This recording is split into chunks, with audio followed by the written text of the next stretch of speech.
President of the United States. I mean, just take a look at this.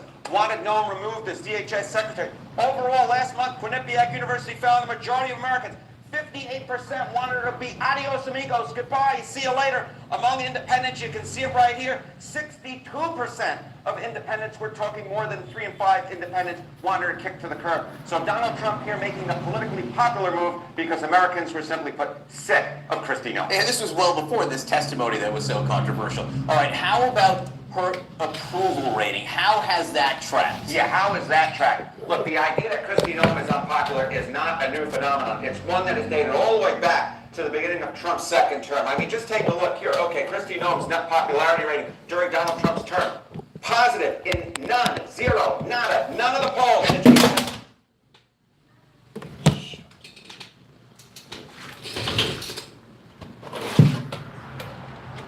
A positive net approval rating. In all the polls, she was underwater, swimming in the deep blue sea. She had a negative net popularity rating in every single poll conducted during Donald Trump's second term. Simply put, Americans did not like the job that she was doing as DHS Secretary, and recently, the clear majority of Americans, about 3 in 5, wanted her kicked to the curb, fired, as I said, by Donald Trump. So again, Trump doing what the American people wanted him to do. To talk about her job as Secretary of Homeland Security, the immigration efforts that the president has been pushing, in theory, largely fall under Homeland Security's umbrella. How has that effort been greeted by the American people lately? Yeah, this idea that Donald Trump could somehow contain Kristi Noem to just her own little part of the world, right, and it wouldn't affect him, that is political fantasy. Kristi Noem was hurting Donald Trump in office on one of his key top issues that got him elected President of the United States. I mean, just take a look at Trump's net approval rating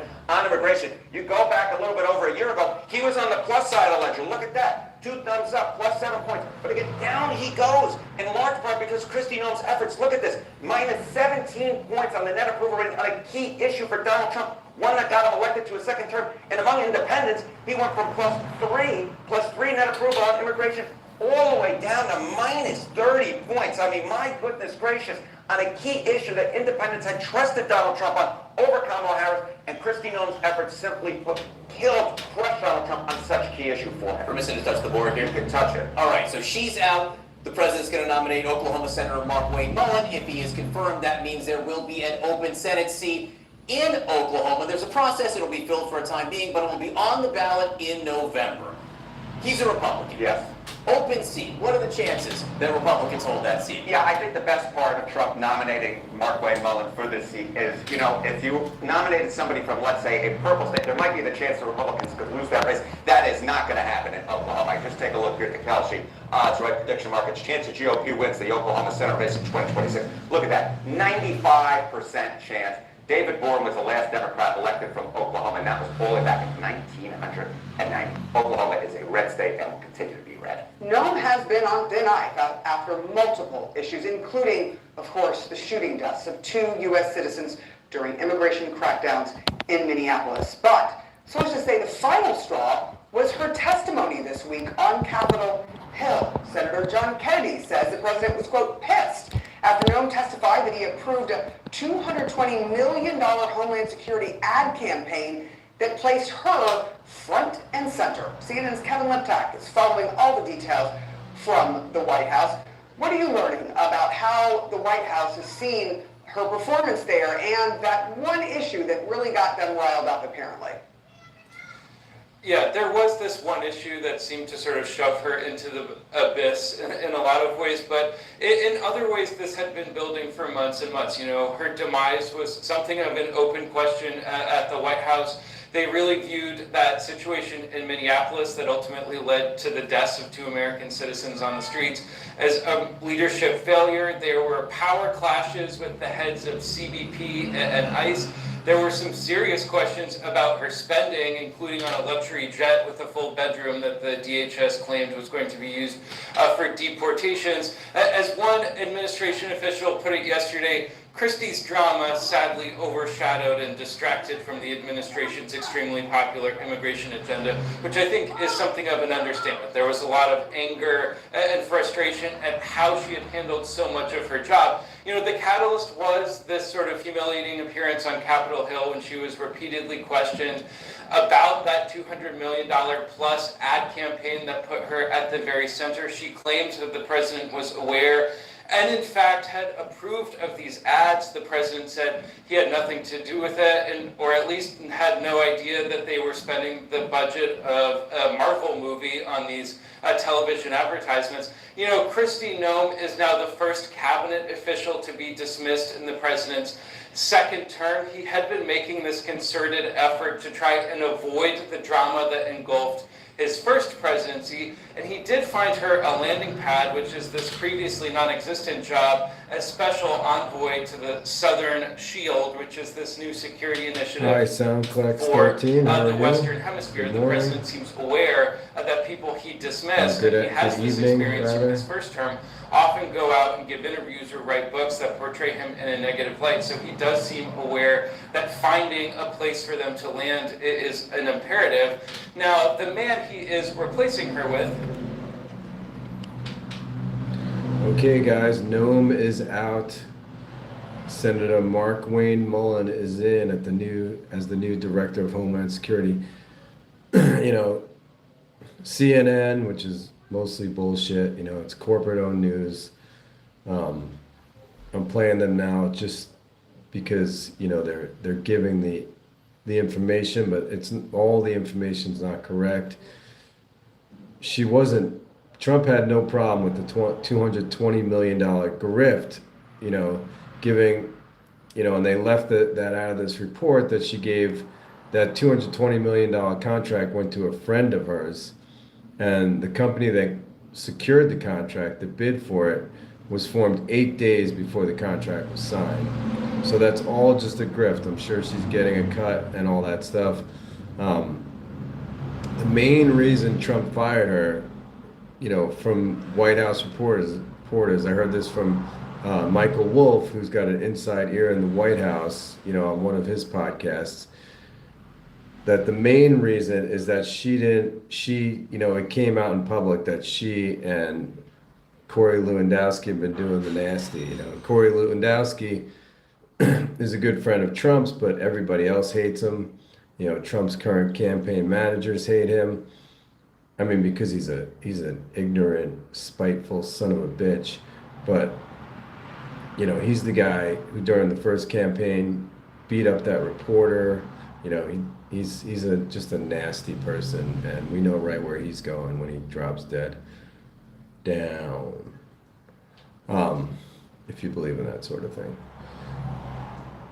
Okay, let's keep going with this report. So the main reason they're saying here is the $220 million contract that went to one of our friends, but really the main reason is the affair with Corey Lewandowski. In Trump's mind, Trump doesn't care about the grift. I mean, he's grifted the country for billions already.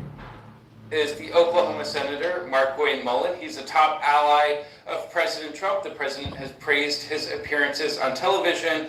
Mullen said yesterday that there would be the opportunity to build off her successes, but, quote, also the opportunity to build off things that maybe didn't go as planned. Sarah.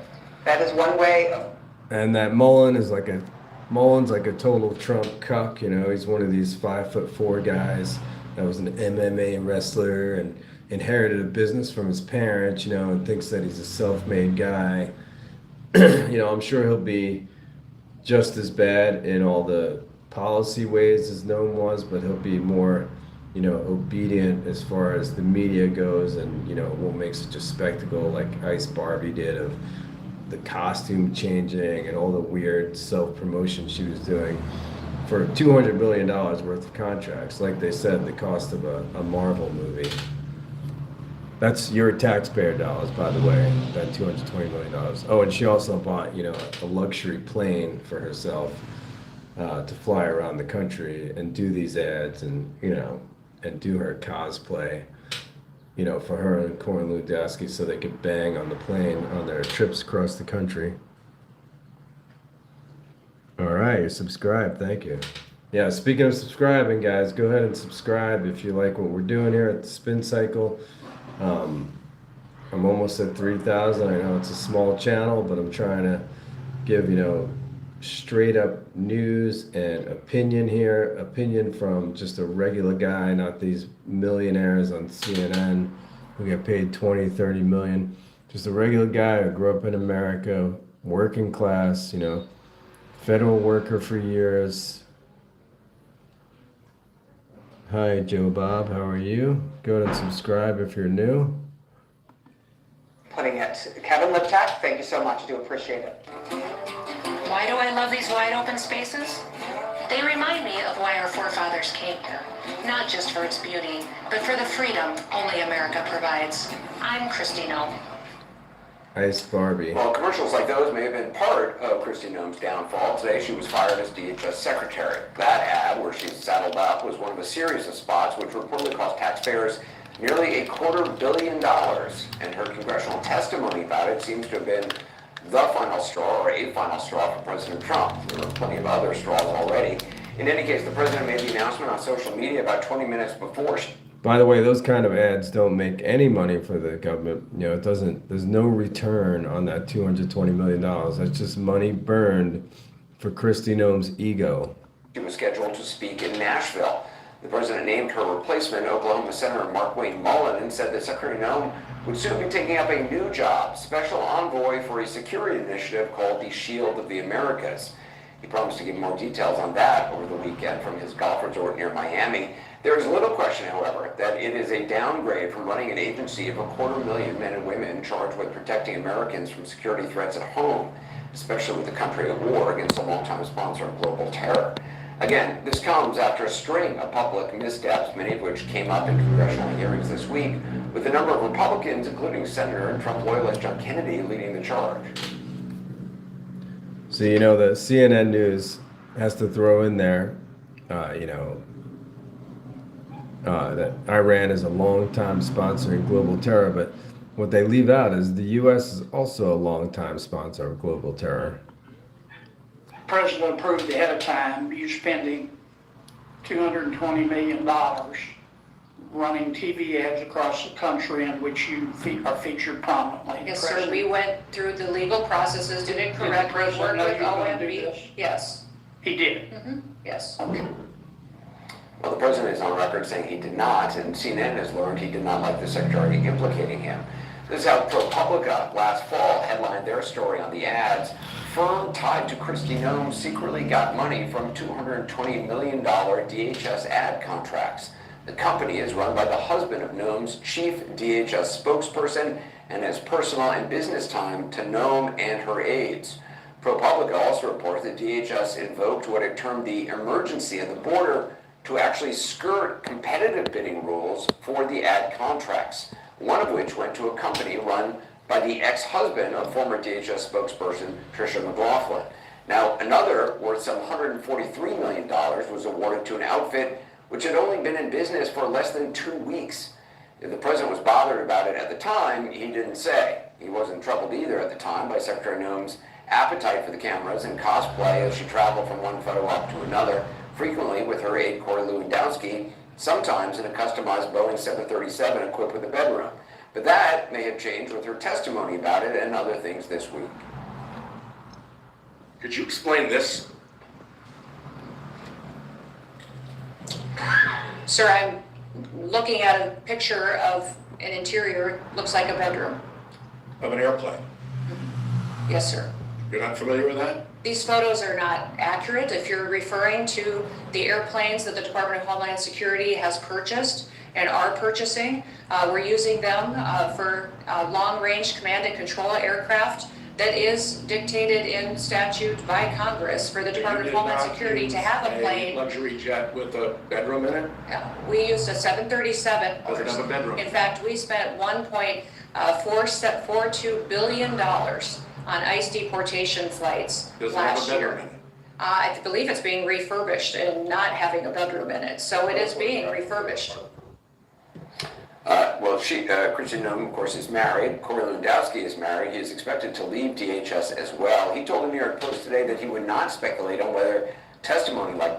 Once again, the right wing, the Christian fundamentalists, the focus on the family, two, people in Trump's cabinet are having sex on luxury airplanes at the expense of the taxpayer, while they're also claiming to be Christian. Think about that for a minute. The so-called Christian right, you know, the evangelical nut jobs, think Trump is the second coming of Jesus Christ, and his cabinet members, you know, maybe the apostles, the modern day apostles, they're flying around the country on the taxpayer dollar in luxury jets, banging and drinking wine and partying. So is Trump the second coming of Jesus, or is he really just the Antichrist? I don't know. You think about that for yourselves. This about the two of them before the House Judiciary Committee cost her the DHS job, but it was certainly more bad publicity for the administration.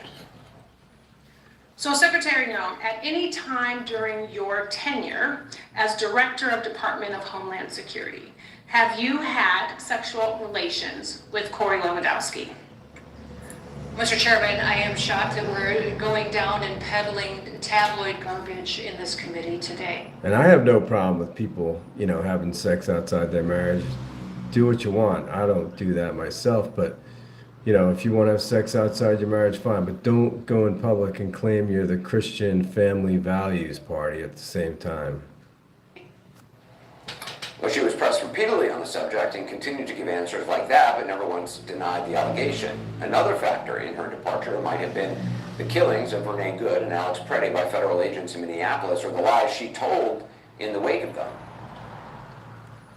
When you perpetuate violence against a government because of ideological reasons and for reasons to resist and perpetuate violence, that is the definition of domestic terrorism. Well, she said that just hours after Alex Preddy's killing. Here's what she said under oath this week. You said that they were domestic terrorists. Do you regret that? I offer my condolences to those family and Based on what you know today, were Renee Good and Alex Preddy domestic terrorists? There's ongoing investigations, and so So you still don't know? You think that's an open question? I would think you would want there to still be investigations going into these situations. Well, you stated the conclusion 2 hours after they were killed that they were domestic terrorists. Again, we do not know what motivated the president to fire her, only that he had plenty to choose from, which the hearing this week threw a spotlight on, even the admission she made in her memoirs, which sparked headlines when she was appointed, that she had shot and killed her dog Cricket because she was, quote, untrainable. Okay. So yeah, she shot and killed her dog, and Senator Tillis, the Republican, holds that in front of, you know, out as her not being ready to lead people and that kind of thing. But so next thing I want to talk about, another big thing in the news is Welcome back to the press now. If it's Wednesday, we have election results. The election in Texas. This midterm election year certainly had their share of surprises and some confusion. Just let me set this up. So despite the Democratic Party's best efforts, James Tallarico won the Senate primary for the Democratic Party. You know, the Democrats, again, are trying to shoot themselves in the foot. They want these middle-of-the-road people, you know, in all the seats. You know, they want basically neocons, just like the Republicans want, you know, not Trump. Trump is a populist. But, you know, the billionaires, they love the neocons because all they got to do is put money in their coffers, and they towed the line of the billionaires, you know. Tax cuts, deregulation, you know, under the table buddy deals, like, and even Trump, you know, he's ran as a populist, but now he's giving, you know, tariff breaks to whoever could basically afford to bribe him, you know, Apple, Microsoft, you know, any company but all the small companies, they're screwed because they can't afford to go to the White House and give him a gold bar or a gold statue to bribe him to drop the tariffs on their particular product, you know. So if you're rich enough to go to the White House and give Trump some booby prize, you know, like a medal or something like that, you know, like FIFA did, you know, stroke his ego because he's the most insane, narcissist, ignorant idiot that's ever been in the White House. That's all it takes to get him to drop your particular tariffs. You know, so.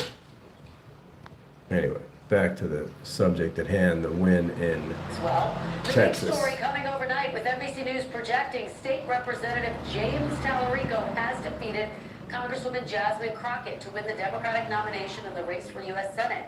Crockett conceding the race this morning to the 36-year-old Tallarico, who has won more than 53% of the vote.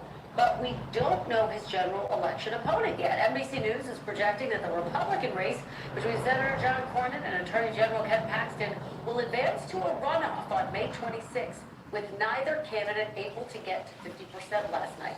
President Trump, however, clearly not keen on Texas Republicans engaging in a bruising battle ahead of the general election, saying today on social media that he will be making his endorsement in the race soon, and that he will be asking the candidate that I don't endorse to immediately drop out of the race. So those are basically the two big news stories. Kristi Noem getting fired.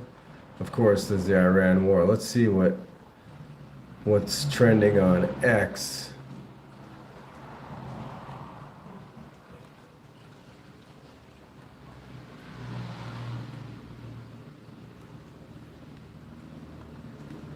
Marjorie Taylor not releasing the Epstein files. Fuck Marjorie Taylor Greene. I don't care what you do. Start a fucking war. Just don't let them get out. If I go down, I will bring all of you down with me. Not releasing the Epstein files. Fuck Marjorie Taylor Greene. I don't care what you do. Start a fucking war. Just don't let them get out. If I go down, I will bring all of you down with me. This is insane right here. These people praising Trump in the White House like he's some kind of messiah.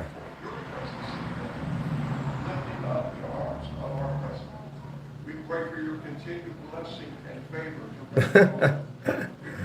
Look at the orange fucking. And Lord, you will guide him in these challenging times that we're facing today. I pray for your grace and your protection over him. I pray for your grace and protection. Cock, cock, cock, cock, cock, cock, cock, cock, cock, cock. What fucking pathetic people these people are. So pathetic. Makes me sick. We pray your heavenly blessing upon him in Jesus' name. He's the most unreligious person ever.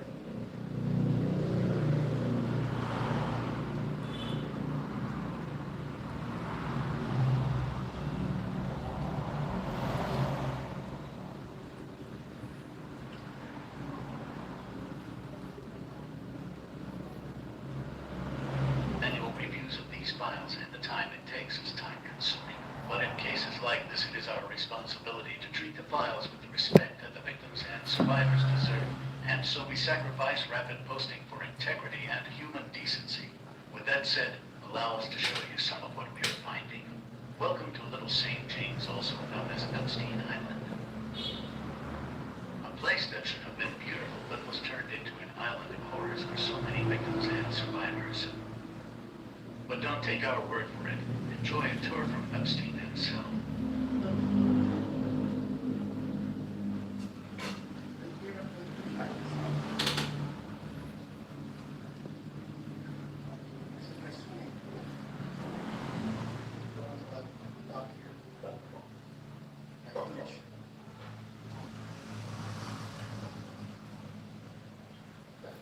Barely hear that.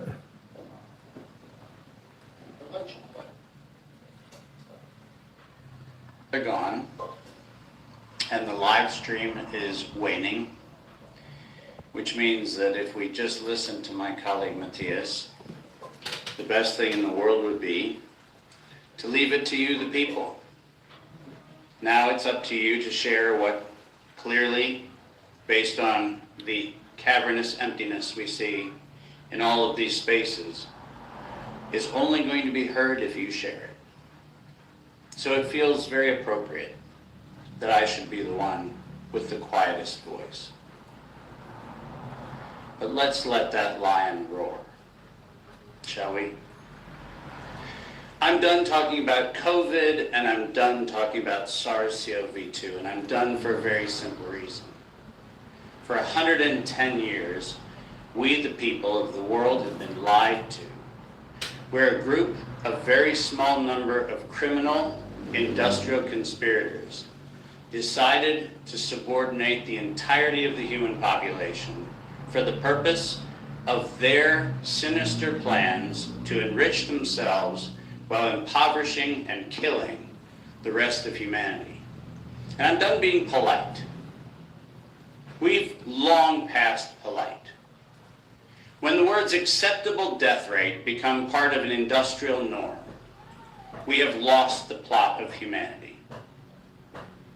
And that's not my words. Those were the words of the World Health Organization and of Pfizer and of Moderna when they were given the authorization to begin the process of killing human beings in the interest of advancing their goals. Next slide. And I'm also not going to sugarcoat this. This is a criminal cartel. We are acting as though there's some sort of redeemable quality somewhere in some esoteric layer that some... Okay, I just want to be clear. I'm not anti-vax. I have a 6-month-old daughter who I just got all her vaccines. Maybe some of the vaccines he's talking about, so I'm watching this live just like you are, so just to be clear, I am not anti-vax.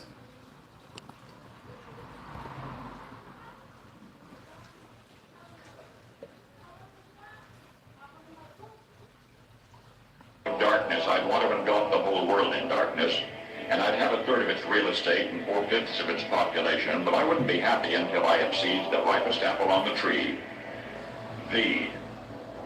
So I'd set about, however necessary, to take over the United States. I'd subvert the churches first. I'd begin with a campaign of whispers. With the wisdom of the serpent, I would whisper to you as I whispered to Eve. Do as you please. To the young, I would whisper that the Bible is a myth. I would convince them that man created God instead of the other way around. They would confide that what's bad is good and what's good is square. And then I'd get organized. I'd educate authors in how to make lurid literature exciting so that anything else would appear dull and uninteresting. I'd peddle narcotics to whom I could. I'd tranquilize the rest with pills. If I were the devil, I'd soon have families at war with themselves, churches at war with themselves, and nations at war with themselves, until each in its turn was consumed. And I'd have mesmerizing media fanning the flame. If I were the devil, I would encourage schools to refine young intellects, but neglect to discipline emotions, just let those run wild. Until before you knew it, you'd have to have drug-sniffing dogs and metal detectors at every schoolhouse door. Within a decade, I'd have prisons overflowing. I'd have judges promoting pornography. We're talking about 8-year-olds and 9-year-olds and 11-year-olds and 12-year-olds. He's got over 600 images, gobs of video footage of these children that you say this does not signal. He's talking about Epstein there, and of course Trump, his number one accomplice, is the President of the United States. A heinous or egregious child pornography offense. And then he went on to say the defendant was merely trying to satisfy his curiosity. That's somehow a reason to only give him 3 months. Help me understand this.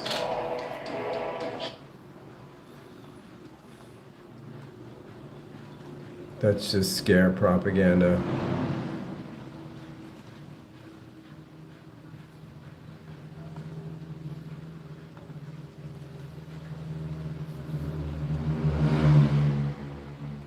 There's a reason why this war with Iran feels so confusing, so let me cut right through it.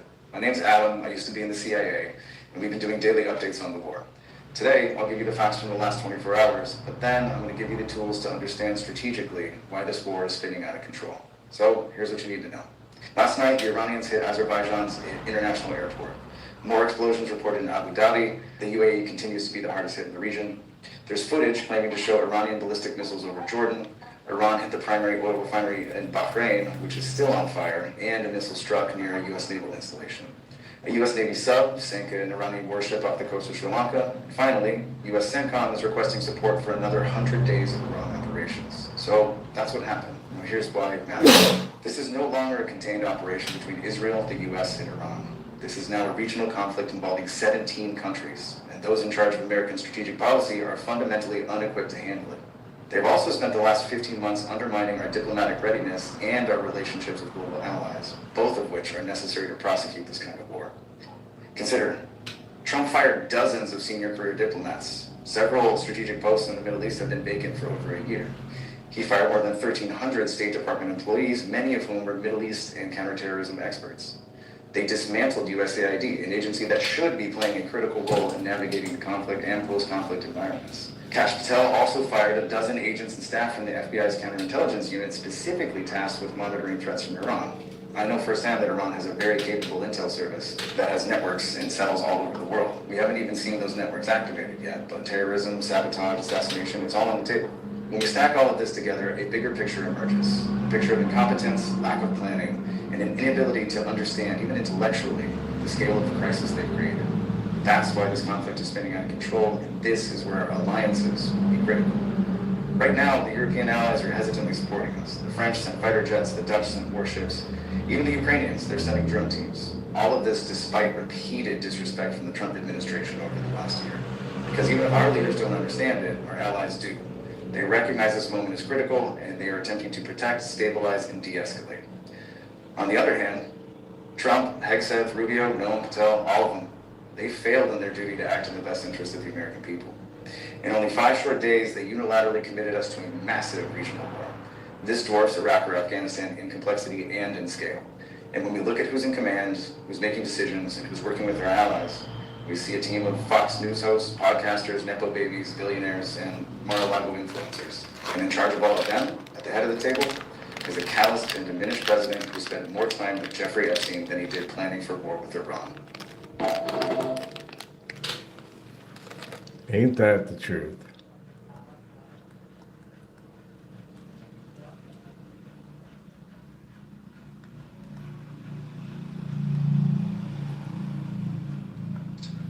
Kidnapped, and let me say that although pedophilia, which says child love, has nothing to do with the abuse of children, these children are not just kidnapped and in some cases bred by families as a cash crop.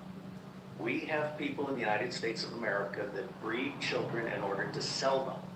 And when they are sold, they come without birth certificates, which means it's easier to kill them and have no one ask where they are. We're also importing children by the plane load. Again, children who have no documentation. It's not just child slavery or child sex abuse.